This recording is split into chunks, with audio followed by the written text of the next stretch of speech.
আজকে আমরা বানাবো ডিম দিয়ে ধোকা। ডাল দিয়ে আমরা সাধারণত ধোকা বানিয়ে থাকি, আজকে ডিম দিয়ে বানাবো। এর জন্য আমরা 4টে ডিম নিয়েছি আদা কুচি, পেঁয়াজ কুচি এবং কাঁচা লঙ্কা কুচি। এবার ডিমে আমরা সামান্য নুন দিয়ে ডিমটা খুব ভালো করে ফেটিয়ে নেব। আর ফেটানোর সময় এই পেঁয়াজ কাঁচা লঙ্কা কুচিগুলো এর মধ্যে দিয়ে দেব।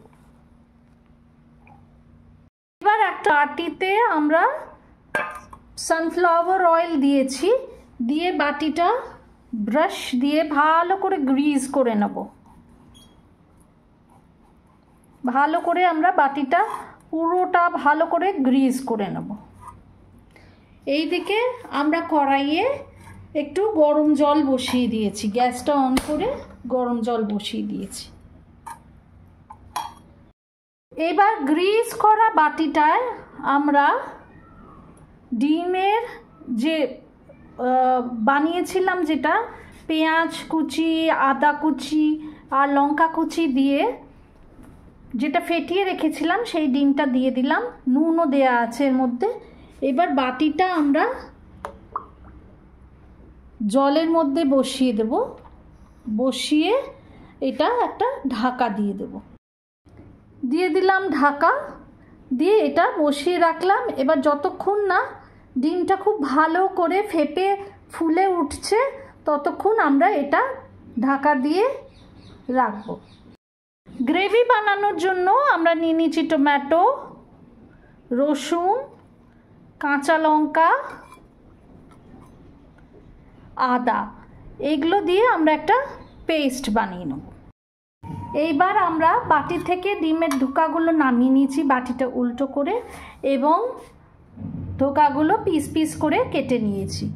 অন দ্য আদার হ্যান্ড আমরা কড়াইটা বসিয়ে দিয়েছি। এইবার আমরা মশাল সর্ষের তেল ইউজ করব রান্নাটা করার জন্য। কড়াইয়ে দিয়ে দিলাম মশাল সর্ষের তেল। বেশি তেল লাগবে না, অল্প তেলেই রান্না করব, যেহেতু ননস্টিক কড়াই নিয়েছি। দিয়ে দিলাম মশাল সর্ষের তেল, এটা একটু গরম হতে দেব।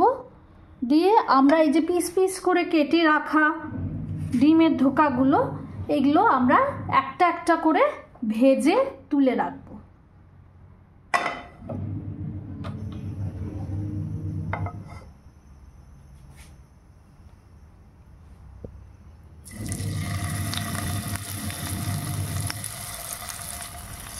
এরমভাবে একটা একটা করে ভেজে আমরা তুলে রাখবো।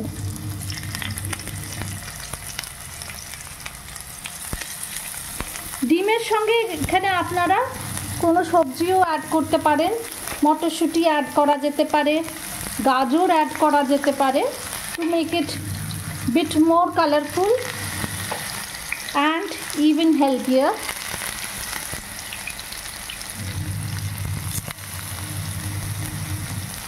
এইবার এইগুলোকে আমরা দু পিঠ খুব ভালো করে ভেজে তুলে রাখবো। এইবার আমরা ডিমগুলো এইভাবে পিসেসগুলো ভেজে তুলে রেখেছি। আবার কড়াইয়ে আমরা অল্প একটু তেল দিয়ে নেব, দিয়ে গ্রেভিটা তৈরি করব। কুচো পেঁয়াজ আগে একটু ভেজে দিলাম, সঙ্গে যেটুকু আমাদের পাটিতে লেগেছিল ডিম সেটাও ওর মধ্যে আমরা দিয়ে দিলাম, একসঙ্গেই ভাজা হয়ে যাবে। পেঁয়াজটা ভাজতে থাকি, ভাজা যতক্ষণ হচ্ছে এটা একটু ঢাকা দিয়ে রাখি, তাহলে ভাজাটা খুব সুন্দর হবে, পেঁয়াজটা আস্তে আস্তে নরম হবে। পেঁয়াজটা ভেজে নিয়েছি। এইবার যে মশলাটা আমরা বেটে রেখেছিলাম, আদা, টমেটো এবং কাঁচা হলুদও খানিকটা দিয়েছি এর মধ্যে, কাঁচা লঙ্কা, কাঁচা হলুদ, এইটা আমরা এবার দিয়ে দিলাম, দিয়ে একসঙ্গে ভেজে নেব। এইবার আমাদের মশলাগুলো খুব ভালো করে ভাজা হয়ে গেল। এবার এতে আমরা অল্প জল দিয়ে গ্রেভিটা বানাবো, আর এর মধ্যে আমরা দেব গরম মশলা,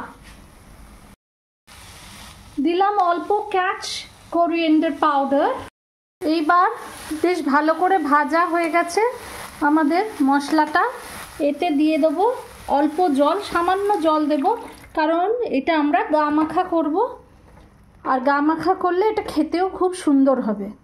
এইবার জলটা দিয়ে আমরা এই পিসেসগুলো, ধোকার পিসেসগুলো এর মধ্যে ঢেলে দিলাম। ধোকার পিসেসগুলো ঢেলে দিয়ে এইটা আমরা খানিকক্ষণ হতে দেব। দিয়ে দিলাম একটা ঢাকা, আস্তে আস্তে এটা ঝোলটাকে টেনে নেবে। এবার আমরা অল্প লবঙ্গ আর এলাচ দিয়ে একটু কুটে নেব, কুটে এটা ওপর দিয়ে নিলাম, কুটে নিলাম এলাচ আর লবঙ্গ। এবার এটা আমরা যখন ঝোলটা ফুটছে তার মধ্যে ওপর দিয়ে ছড়িয়ে দিলাম। গ্যাসটা কম করে ঢাকা দিয়ে রেখে দিলাম। আমাদের ডিমের ধোকা একেবারে তৈরি।